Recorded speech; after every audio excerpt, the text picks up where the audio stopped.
Indian channel. Yes. So മക്കളെ നിങ്ങൾ കാണാൻ പറ്റും Kerala HSC and VHSC result announce ചെയ്തിട്ടുണ്ട്. അതിന്റെ കൃത്യമായിട്ടുള്ള ഡീറ്റെയിൽ ആയിട്ടുള്ള ഒരു അനാലിസിസുമായിട്ടാണ് ഞങ്ങൾ ഇവിടെ വന്നിട്ടുള്ളത്. എടാ എന്താണ് അനാലിസിസ് എന്ന് കൃത്യമായിട്ട് എല്ലാ ആൾക്കാർക്കും അറിയാമെന്ന് എല്ലാ മക്കൾക്കും അറിയാമെന്ന് ഞാൻ വിശ്വസിക്കുന്നു, ഞങ്ങൾ വിശ്വസിക്കുന്നു. പക്ഷേ ഒരു ഡൗട്ട് അവരെ മനസ്സിലുണ്ടാവും, എന്തിനാണ് ഇതൊക്കെ ചെയ്യുന്നത്? റിസൾട്ട് ഒക്കെ വന്നു എന്തിനാ അനാലിസിസ് ആവശ്യമുണ്ടോ ചോദിക്കും. ഉണ്ടോ മിസ്? എന്തായാലും ആവശ്യമുണ്ട്. അതിൽ ഇപ്പൊ പഠിച്ചു പോയവരെക്കാൾ കൂടുതൽ ഇനി വരാൻ പോകുന്ന പ്ലസ് 2കാർക്ക് ഇത് അറിഞ്ഞിരിക്കേണ്ടത് അത്യാവശ്യമായിട്ടുള്ള ഒരു കാര്യമാണ്.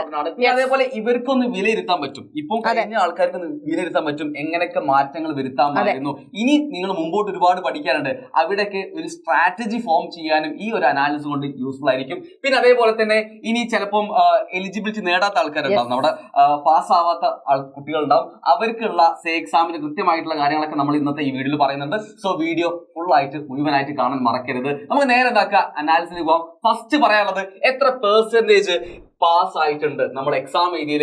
HSCയിൽ എത്ര പെർസെന്റേജ് പാസ്സായി, അതുപോലെ തന്നെ VHSCയിൽ എത്ര പെർസെന്റേജ് കുട്ടികൾ പാസ്സായി നോക്കാം. എടാ കൃത്യമായിട്ട് കാണാം, 78.69% നമ്മുടെ ഹയർ സെക്കൻഡറി പ്ലസ് 1 പ്ലസ് 2 പാസ്സായത്. VHSCയിൽ എത്ര കാണുന്നത്? VHSCയിൽ 71.42% കുട്ടികളാണ് ഉന്നത വിദ്യാഭ്യാസത്തിന് യോഗ്യത നേടിയിട്ടുള്ളത്. അപ്പം സ്വാഭാവികമായിട്ട് ഇതിൽ ഡിഫറൻസ് ഉണ്ടാവാറുണ്ട്. ഇതിൽ കൃത്യമായിട്ട് കാണാൻ പറ്റുന്ന ഡിഫറൻസ് ആണ്. അത് ഇവിടെയും സംഭവിച്ചിട്ടുണ്ട്. 100%-ൽ 78% HSCയിലും VHSCയിലും 71% പാസ്സായത്. ഇനി നമുക്ക് ഡീറ്റെയിൽ ആയിട്ട് HSCയുടെയും VHSCന്റെയും അനാലിസിസ് വേണം. അതിനുവേണ്ടി ആദ്യം നമുക്ക് എന്താക്കാം, നമുക്ക് ഏറ്റവും പ്രിയപ്പെട്ട അല്ലെങ്കിൽ പ്രിയപ്പെട്ടെന്ന് പറയുന്നില്ല, നമുക്ക് ആദ്യം ഒരു ഓർഡറിൽ പോവാം. HSCയിലേക്ക് പോവാം. ഹയർ സെക്കൻഡറി എഡ്യൂക്കേഷനിൽ നമ്മൾ പറഞ്ഞ പോലെ ഓവറോൾ പാസ് പെർസെന്റേജ് 78.69%. പക്ഷേ ഇവിടെയാണ് പറയാനുള്ളത്, ഇത് 2024 ആണ്. അപ്പൊ 2023 അറിയണ്ടേ? 2023 82.95% വിദ്യാർത്ഥികൾ പാസ്സായിട്ടുണ്ടായിരുന്നു. പക്ഷേ നമ്മൾ 2024 വന്നപ്പോൾ 78.69% മാത്രമാണ് പാസ്സായിട്ടുള്ളത്. അതായത് 4% അല്ലെങ്കിൽ കൃത്യമായിട്ട് പറയുകയാണെങ്കിൽ 4.26% വ്യത്യാസമുണ്ട്. ഡ്രോപ്പ് ആയിട്ടുണ്ട്. അത്രയും ഒരു വ്യത്യാസം, ഒരു വലിയ അത് 4% എന്ന് പറഞ്ഞാൽ 4 കുട്ടികളല്ല, 4% ഉൾപ്പെട്ടിട്ടുള്ള ധാരാളം കുട്ടികൾക്കാണ് ഉന്നത വിദ്യാഭ്യാസം യോഗ്യതയില്ലാത്തത്. ടോട്ടലും ഡ്രോപ്പ് വന്നു. ഏകദേശം പറയുകയാണെങ്കിൽ 78.69 ഏകദേശം 21.31% കുട്ടികൾ ഉന്നത വിദ്യാഭ്യാസത്തിന് യോഗ്യത നേടിയിട്ടില്ല എന്ന് പറയാൻ പറ്റുക. അതിൽ തന്നെ ലാസ്റ്റ് ഇയറുമായിട്ട് കമ്പയർ ചെയ്യുമ്പോൾ 4.26% വിദ്യാർത്ഥികൾക്ക് ഡ്രോപ്പ് സംഭവിച്ചിട്ടുണ്ട്. പാസ്സായിരുന്ന വിദ്യാർത്ഥികൾ ഡ്രോപ്പ് സംഭവിച്ചു. ഓരോ വർഷം മുന്നോട്ടേക്ക് പോകുമ്പോൾ നിങ്ങൾ മനസ്സിലാക്കേണ്ടത്, അതായത് പാസ്സായവരുടെ എണ്ണം കൂടുകയല്ല ചെയ്യുന്നേ, അല്ലെ? കൂടാറുമുണ്ട്, പക്ഷേ ഇപ്രാവശ്യം ഒന്ന് കുറഞ്ഞു. കുട്ടികൾക്ക് സൂചന എന്തായിരിക്കും മിസ്സേ? അതായത് കുട്ടികൾക്ക് സ്ഥിരമായിട്ടുള്ള ഒരു വിചാരമുണ്ട്. ഞാൻ നേരത്തെ പറഞ്ഞിരുന്നു, എന്തായാലും പാസ്സാവും, എപ്പോഴും പാസ്സാവും. ഈ പാസ്സാവുന്ന ആൾക്കാരുടെ എണ്ണമാണ് കൂടുതൽ. അത്ര എഫേർട്ട് കൊടുത്താൽ മതി പഠിക്കാൻ. പക്ഷെ അങ്ങനെയല്ല, അല്ല, അങ്ങനെ ഒരിക്കലും അല്ല. എല്ലാം മനസ്സിലാക്കുക. നിങ്ങൾ കൃത്യമായിട്ട് ഇനി വരാൻ പോകുന്ന മക്കളോട് പറയാനുള്ള കാര്യം, കൃത്യമായിട്ട് ഒരു സ്ട്രാറ്റജിക് ആയിട്ട് പഠിച്ചിട്ടുണ്ടെങ്കിൽ ഇതേപോലെ തോൽക്കാനുള്ള സാധ്യത അല്ലെങ്കിൽ പാസ് ആവാതിരിക്കാനുള്ള സാധ്യത കൂടുതലാണെന്ന് മനസ്സിലാക്കി വെക്കണമെന്നാണ് ഞങ്ങൾക്ക് പറയാനുള്ളത്. +2 കാലഘട്ടം എന്ന് പറയുന്നത് നമ്മുടെ ഭാവിയെ നിർണയിക്കുന്ന കാലഘട്ടമാണ്. കാരണം +2 വരെ നിങ്ങളൊരു ഓളത്തിലാണ് പഠിച്ചു വന്നത്. +2 കഴിഞ്ഞാൽ ഏതെങ്കിലും ഒരു കോഴ്സ് തെരഞ്ഞെടുത്ത് നമ്മുടെ ജീവിതത്തിൽ മുന്നോട്ട് ഇനി ഭാവി എന്താവും, നമ്മുടെ പ്രൊഫഷൻ എന്താവും, അങ്ങനെ ഒരു പ്രൊഫഷൻ ചൂസ് ചെയ്യാനുള്ള ഒരു സമയമാണ് അല്ലേ? ഒരു കാര്യം എനിക്ക് തോന്നുന്നത്, ഈ പെർസെന്റേജ് കാണുമ്പോൾ അവർക്ക് ഇതിന് ഡെപ്ത് മനസ്സിലാവില്ല.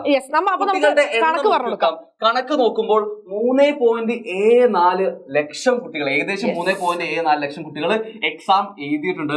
അതിൽ പാസ്സായ ആൾക്കാരുടെ എണ്ണമാണ് 2,94,888 കുട്ടികളാണ് പാസ്സായിട്ടുള്ളത്. അതായത് ഏകദേശം 1 ലക്ഷം, 80,000-90,000 കുട്ടികളോളം പാസ്സായിട്ടില്ല എന്നാണ് മനസ്സിലാക്കാൻ പറ്റുന്നത്.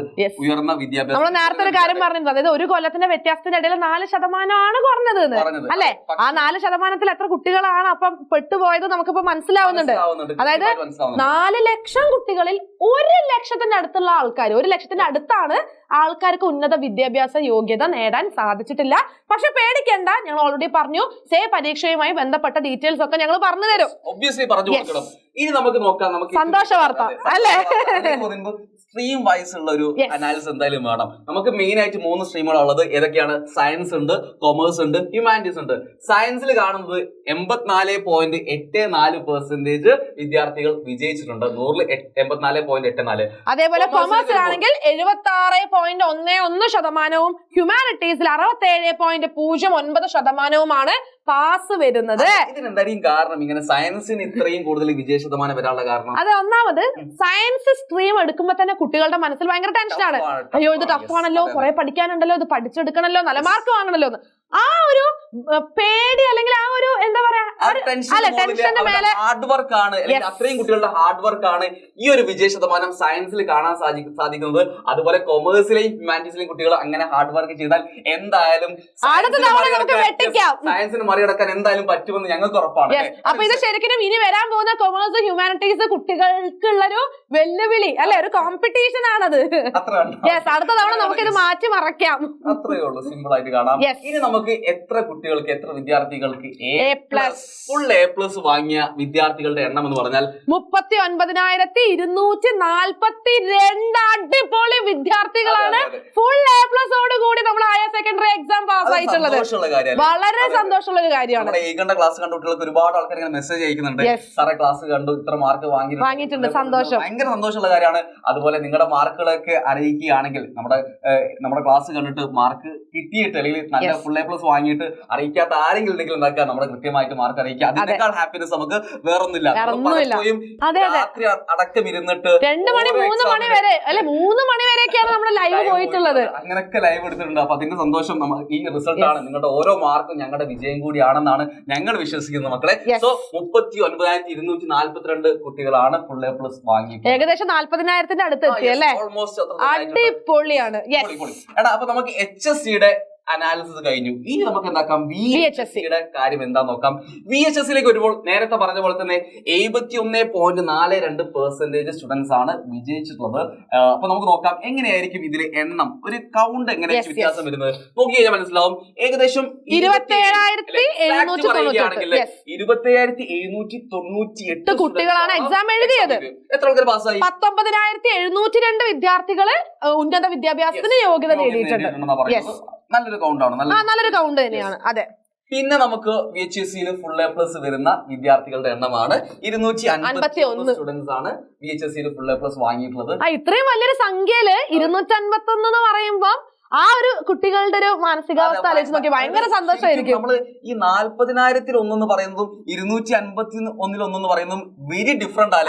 അവര് ഭയങ്കര കാര്യം തന്നെ കേട്ടോ, ഒരു രക്ഷയില്ല മക്കളെ. എല്ലാരും ഫുൾ എ പ്ലസ് വാങ്ങിയ ആൾക്കാരും ഇനി ചിലപ്പോൾ നിയർലി ഒരു A+ ഒക്കെ പോയ ആൾക്കാരൊക്കെ ഉണ്ടാവും. അതിനൊക്കെ നമുക്ക് ഇംപ്രൂവ് ചെയ്യാം. റീവാലുവേഷൻ ഉണ്ട്, എന്തൊക്കെ പരിപാടി വരുന്നുണ്ട് അല്ലെ, നമുക്ക് വാങ്ങാം.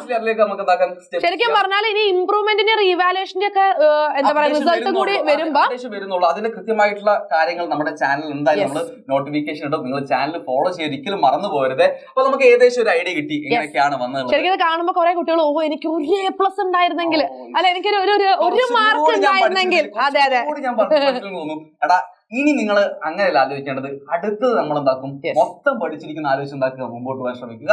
സോ മക്കളെ കഴിഞ്ഞു അല്ലേ?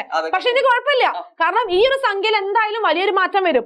അതിനാണ് ഞാൻ പറയുന്നത്, ഇംപ്രൂവ്മെന്റും റിവാലുവേഷനും ഒക്കെ വന്നു കഴിയുമ്പോൾ തന്നെ ഈ സംഖ്യയിൽ മാറ്റം വരും. അപ്പൊ അതില് ഉൾപ്പെടാൻ ശ്രമിക്കുക. അതായത് ഇംപ്രൂവ് ചെയ്യുന്ന ആൾക്കാർ എന്ത് ചെയ്യുക, അടിപൊളിയായിട്ട് പഠിച്ചിട്ട് നിങ്ങൾക്ക് വേണ്ട മാർക്ക് വാങ്ങിയെടുക്കും. ഇനി നമുക്ക് സേ എക്സാമിന്റെ ഡേറ്റും കൂടി അറിഞ്ഞിരിക്കുക. സേ എക്സാം വരുന്നത് ജൂൺ 12 മുതൽ 20 വരെയാണ് സേ എക്സാം ഉണ്ടാവുക.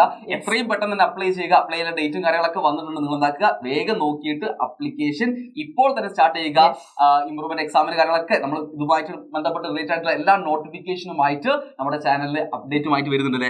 മിസ്സേ നമുക്ക് ഇത്രയും കാര്യങ്ങളാണ് പറയാനുള്ളത്. ഇനി ഒരു കാര്യം കൂടി ഉണ്ട്. അതായത് നിങ്ങൾക്ക് എല്ലാവർക്കും അറിയായിരിക്കും നമ്മളെ റേസ് അല്ലെ എത്രത്തോളം എസ്റ്റാബ്ലിഷ്ഡ് ആയിട്ടുള്ള ഒരു എഡ്യൂക്കേഷണൽ ഫേം ആണ് റേസ് എന്ന് നിങ്ങൾക്ക് അറിയായിരിക്കും. അപ്പൊ ഈ +2 കഴിഞ്ഞിട്ട് ഇനി നീറ്റ്, കീമ് പോലുള്ള പരീക്ഷകളാണ് വരാൻ പോകുന്നത്. അതായത് അടുത്ത വർഷത്തേക്കാണ് ഞാൻ പറയുന്നത്. ഇപ്പൊ റിപ്പീറ്റേഴ്സ് കുറെ പേരുണ്ടാവും. അപ്പൊ ഈ റിപ്പീറ്റ് ചെയ്യാൻ ആഗ്രഹിക്കുന്ന ആൾക്കാർ എന്ത് ചെയ്യുക, നമ്മുടെ റേസുമായിട്ട് കോൺടാക്ട് ചെയ്യുക. എത്രയും പെട്ടെന്ന് നമ്മുടെ റിപ്പീറ്റേഴ്സ് ബാച്ചിൽ ജോയിൻ ചെയ്യുക. അടുത്ത വർഷം നിങ്ങളുടെ സ്വപ്നമായിട്ടുള്ള നീറ്റും കീമും ഒക്കെ നമുക്ക് പിടിച്ചെടുക്കാം. അതിലൊക്കെ ക്ലാസ്സുകൾ നമ്മൾ പ്രൊവൈഡ് ചെയ്യുന്നുണ്ട്. മക്കളെ നമ്മളെ ഫോളോ ചെയ്യാൻ മറക്കരുത്. ചാനൽ സബ്സ്ക്രൈബ് ചെയ്യുക. നമുക്ക് അടുത്ത വീഡിയോയിൽ കാണാം. അതേപോലെ ഈ വീഡിയോ എല്ലാവർക്കും ഷെയർ ചെയ്ത് കൊടുക്കണം അല്ലേ? എല്ലാവർക്കും ഷെയർ ചെയ്ത് കൊടുക്കുക. ഇഷ്ടമായെങ്കിൽ ലൈക്ക് ചെയ്യുക, ഷെയർ ചെയ്യുക, സബ്സ്ക്രൈബ് ചെയ്യുക. മക്കളെ see you.